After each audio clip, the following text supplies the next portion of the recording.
السلام علیکم ورحمۃ اللہ وبرکاتہ۔ آپ دیکھ رہے ہیں رابطہ بالقرآن۔ آج ہم بہت ہی پیاری ویڈیو لے کے آئے ہیں جو قرآن کے بارے میں کہ قرآن سب سے پہلے عرب میں کیوں آیا۔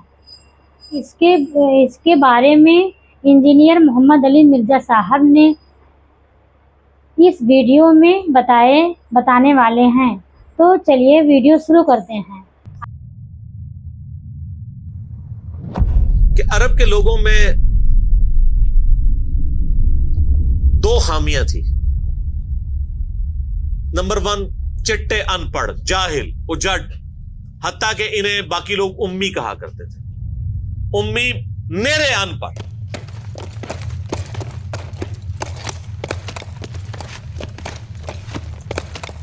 دوسری خامی تھی کہ یہ لوگ آپس میں لڑتے رہتے تھے، خاندانوں کے خاندان ختم ہو جاتے تھے۔ پانی پینے پلانے کے اوپر جھگڑا ہوا ہے تو 10 سال لڑائی ہو رہی ہے۔ یہ دو خامیاں تھیں۔ نمبر 1، چٹے ان پڑھ، نمبر 2، لڑاکو لیکن آپس میں۔ لیکن دو خوبیاں بھی تھیں۔ ایک خوبی یہ تھی کہ یہ ٹف ماحول کے عادی تھے، ریگستان کے رہنے والے، گرمیوں میں یعنی اتنے مشکل سفر کرنے والے، اونٹ کے اوپر مہینوں کے سفر، تھوڑا سا ساز و سامان کے ساتھ۔ اور دوسری خوبی یہ تھی کہ یہ جب کسی کو زبان دے دیتے تھے نا، پھر گردن ہی کٹتی تھی، پیچھے نہیں ہٹتے تھے، چاہے کسی دشمن کو بھی زبان دی ہے۔ اللہ نے ان کی یہ دو خوبیاں یوٹیلائز کر لی کہ زبان دی اللہ کے نبی علیہ السلام کو انہوں نے، جس نے دی، پھر گردن ہی کٹی ہے۔ اور دوسری خوبی کہ وہ ٹف ماحول کے عادی تھے لیکن لڑتے آپس میں تھے۔ اللہ تعالیٰ نے ان کی خامی کیسے پوری کی کہ ان کو ایک لیڈر ایسا دے دیا جس نے سارے قبائل کو ایک جھنڈے کے نیچے جمع کر دیا، اور جہالت کے لیے دور کرنے کے لیے ان کو ان کی زبان میں کتاب دے دی۔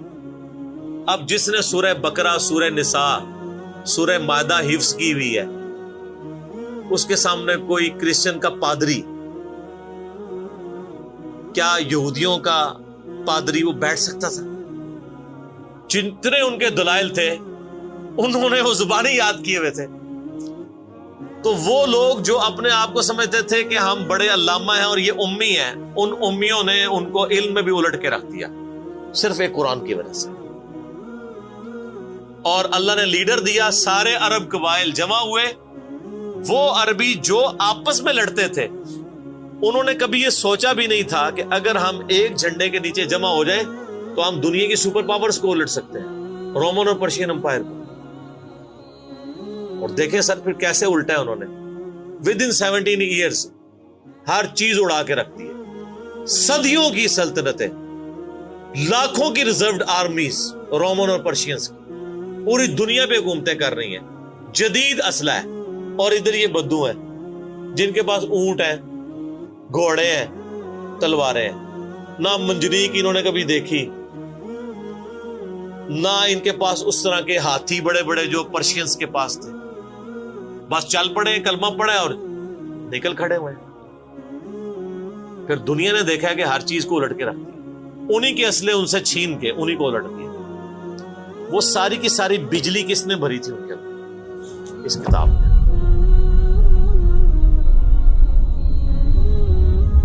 یہ کتاب تھی، کتاب پڑھتے تھے، ایمان تازہ کرتے تھے۔ جہاد کا کیوں ذکر ہے اتنا قرآن کے اندر؟ کیونکہ اللہ نے ایک ایسی امت اٹھانی تھی جس نے تلوار کے زور پہ اکھاڑنا تھا رومن اور پرشین۔ ہم مانتے ہیں کہ اسلام تلوار کے زور پہ پھیلا ہے، لیکن یہ تصویر کا ایک رخ ہے۔ تصویر کا دوسرا رخ یہ ہے کہ جو بدماش صدیوں سے دنیا پہ حکمران تھے اور لوگوں کی رعایا کا استحصال کر رہے تھے، اپنی رعایا کا، ان پہ انہوں نے اتنے ٹیکسز لگائے ہوئے تھے، ان کو اکھاڑنے کے لیے کیا میٹھی میٹھی باتیں چاہیے تھی؟ طارق جمیل صاحب کے لیکچرز نے رومن اور پرشین امپائر اکھاڑنی تھی۔ یہ تو ان لوگوں کے لیے مسلمان ہو چکے ہیں۔ بدماش کب اپنی پوسٹ چھوڑتے ہیں؟ ان کو پھر اسلحے کے زور پہ ہی اکھاڑنا تھا۔ اور پھر اللہ نے صحابہ کرام کی تلواریں مسلط کی ان کے اوپر. جب اکھاڑ دی, فریڈم آف ایکسپریشن مل گیا, پھر معاملات سیدھے ہو گئے. اس زمانے میں بادشاہ کا دین رعایا کا دین ہوتا تھا. اگر کوئی رعایا کہے نا کہ میں بادشاہ کے دین سے الگ ہوتا ہوں, قتل ہو جاتا تھا. آپ پتہ عیسائیت کیسے پھیلی ہے؟ یہ تو سارے بت پرست تھے. کانسٹنٹائن II, جس کے نام پہ قسطنطنیہ شہر تھا جو بعد میں مسلمانوں نے فتح کیا, سلطان محمد فاتح نے, ٹرکی والوں نے اس پہ ایک فلم بھی بنائی ہے, اردو ڈبنگ کے ساتھ ہے. ایک ہی نشست میں آپ دیکھ سکتے ہیں 2.5-3 گھنٹے کی. جو فلمیں دیکھتے ہیں ان کے لیے, مولویوں کے لیے نہیں. تو اس نے وہ قسطنطنیہ فتح کیا, پھر اس کا نام استنبول رکھ دیا. وہ کانسٹنٹائن II جو تھا وہ کرسچن ہو گیا تھا. چونکہ وہ کرسچن ہوا تو پوری رعایا 3 براعظموں میں پھیلی ہوئی وہ کرسچن ہو گئی. ایسے کرسچینٹی پھیلی ہے. تو رعایا کو وہی دین رکھنا ہوتا تھا جو حکمران کا. پہلے حکمران بت پرست تھا, عیسائیوں پہ ظلم ہوتے تھے. بعد میں جب حکمران ہی مسلمان ہو گیا, اس زمانے ظاہر عیسائیت اسلام کا ہی نام تھا, تو سارے پیچھے اس امام کے. یہ بڑا خطرناک معاملہ تھا. دوسری طرف پرشین جو ہیں وہ آتش پرست تھے, ان کے نیچے آتش پرستی کا دین چل رہا تھا. تو یہ پھر ضرورت تھی کہ فریڈم آف ایکسپریشن دیا جاتا. اسلام نے تلوار کے زور پہ ان کو اکھاڑا, ان کی بدماشیاں ختم کی, اور ایسی ختم ہوئی کہ بخاری مسلم کی حدیث ہے, نبی علیہ السلام نے فرمایا ان قریب کیسر ختم ہو جائے گا, پھر قیامت تک کوئی کیسر نہیں ہوگا. ہائے ہائے ہائے سر, یہ پروفیسیز اللہ کی تائید کے ساتھ ہی کوئی دے سکتا ہے. ان قریب کسرا ختم ہو جائے گا, قیامت تک کوئی کسرا نہیں ہوگا. دیکھ لیں 1500 سال ہو گئے ہیں, نہ رومن امپائر دوبارہ بنی, نہ پرشین امپائر دوبارہ بنی. حتیٰ کہ اب تو وہ کانسیپٹ ہی ختم ہو گیا, ملکوں والا کانسیپٹ آ گیا. اور اس زمانے میں یہ بات کرنا ایک ایسے شخص کا جس کے اوپر ایمان لانے والے گنتی کے لوگ ہوں, بہت بڑی بات. اور اللہ نے پھر اکھڑوایا. اور آج فریڈم آف ایکسپریشن ایسا ہے کہ آج تلاوت ہو رہی ہوتی ہے تو ٹرمپ بھی بیٹھ کے سن رہا ہوتا ہے. کیوں؟ حالانکہ وہ کرسچن ہے. فریڈم آف ایکسپریشن آ گیا.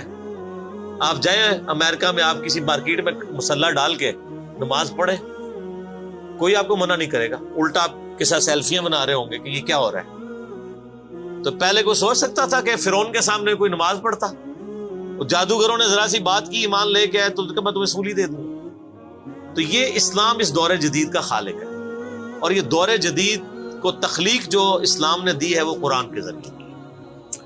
ایک علامہ وحید الدین خان صاحب ہیں انڈیا کے, 90+ ان کی ایج ہے. انہوں نے کتاب لکھی ہے اسلام دور جدید کا خالق. اسی ٹاپک کو ایڈریس کی, کمال کی کتاب ہے وہ, اور پڑھنے سے تعلق رکھتی ہے. آپ گوگل سے اس کا PDF بھی ڈاؤن لوڈ کر سکتے ہیں, چھوٹی سی کتاب ہے.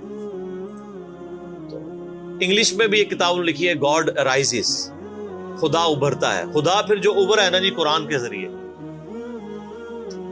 خدا کو تو خیر مخلوق کی ضرورت نہیں ہے, لیکن مخلوقات نے جو تماشا بنایا ہوا تھا نا, اس تماشے کو ہمیشہ کے لیے اللہ تعالیٰ نے اپنے پیغمبر امام اعظم سیدنا و مولانا محمد رسول اللہ صلی اللہ علیہ وآلہ وسلم کے ذریعے شرک کا خاتمہ کر کے قیامت تک کے لیے جو دین اسٹیبلش کیا اس کتاب کے ذریعے.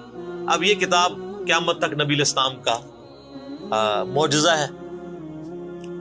یہ کتاب ہے سر جس نے دنیا پلٹ دی, اور یہ وہ کتاب ہے جو ہم صرف اپنی بچی کو جب رخصت کرنے لگتے ہیں نیچے سے گزارتے ہیں, ٹھیک ہے, اور چوم کے غلاف میں رکھ دیتے ہیں. اس سے زیادہ اس قرآن کو ہم کوئی اہمیت نہیں دیتے.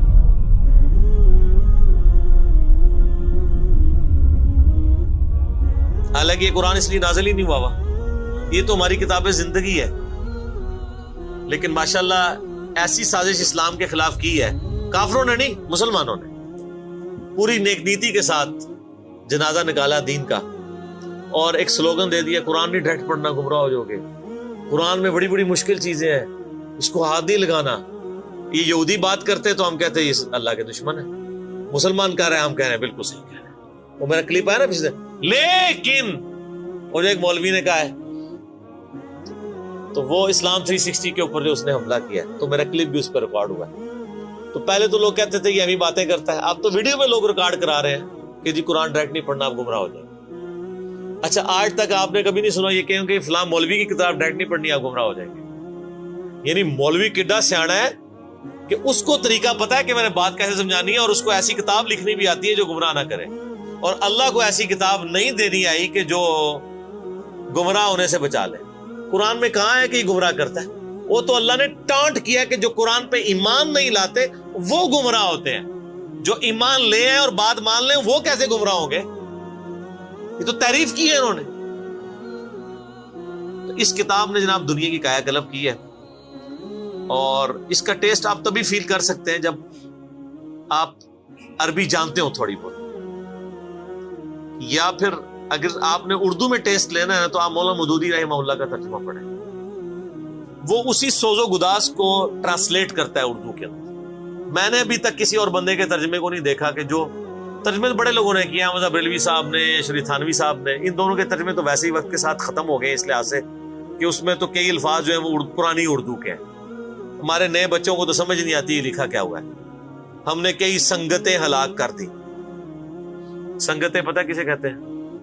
نہیں پتا۔ کئی امتیں، انہوں نے امت کا ترجمہ سنگت کیا، اس زمانے میں وہ چلتا تھا۔ ٹھیک ہے، آج کل اگر آپ اعلیٰ حضرت کا یہ ترجمہ رکھیں تو لوگوں کو نہیں سمجھ آئے گا، لیکن مودودی صاحب نے چونکہ لیٹسٹ اردو میں ترجمہ کیا اور پھر وہ سوز و گداز ٹرانسفر کیا۔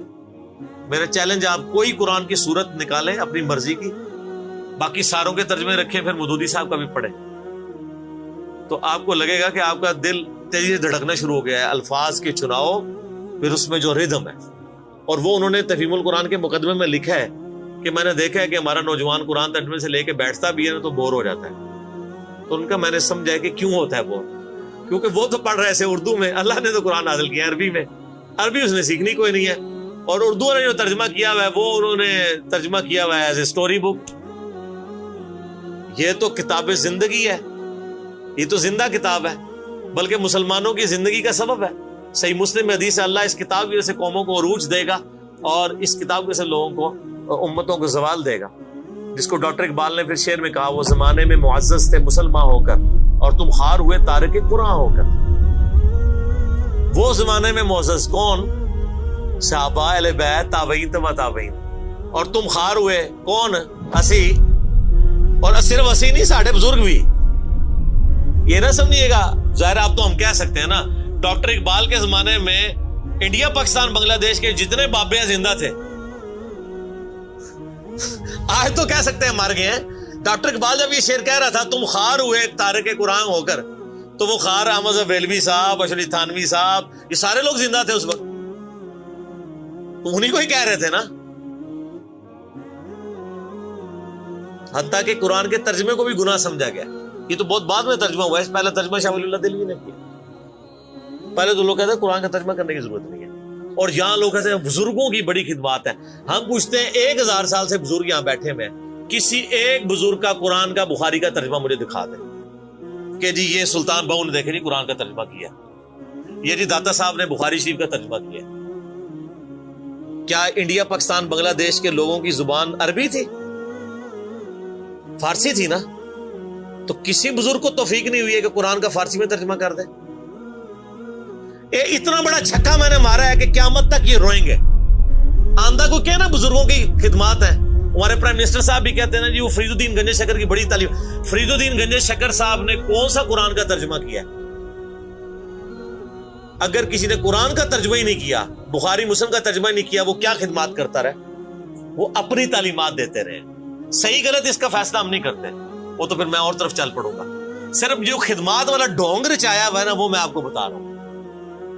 جتنوں کے مزار بنائے ہوئے آپ نے، کسی ایک کا ترجمہ دکھا دے قرآن کا، تو یہ پھر انہوں نے جان بوجھ کے سیاست کی اسلام کے نام کے اوپر، اپنی باتیں کرواتے رہے۔ سر ان کو پتا تھا قرآن کا ترجمہ ہو گیا، سورہ زمر اور سورۃ الانعام اگر اردو میں آ گئی تو بابوں کو کس نے پوجنا ہے؟ سر بخاری کا اگر ترجمہ ہو گیا تو ساروں نے تو رفع الیدین سے نماز پڑھنی ہے، بابے سارے بغیر رفع الیدین والے نے۔ یہ وجہ تھی کہ بڑی ہوشیاری ہے انہوں نے، یہ نہ سمجھو پولے سمجھے، بہت ہوشیار سمجھے۔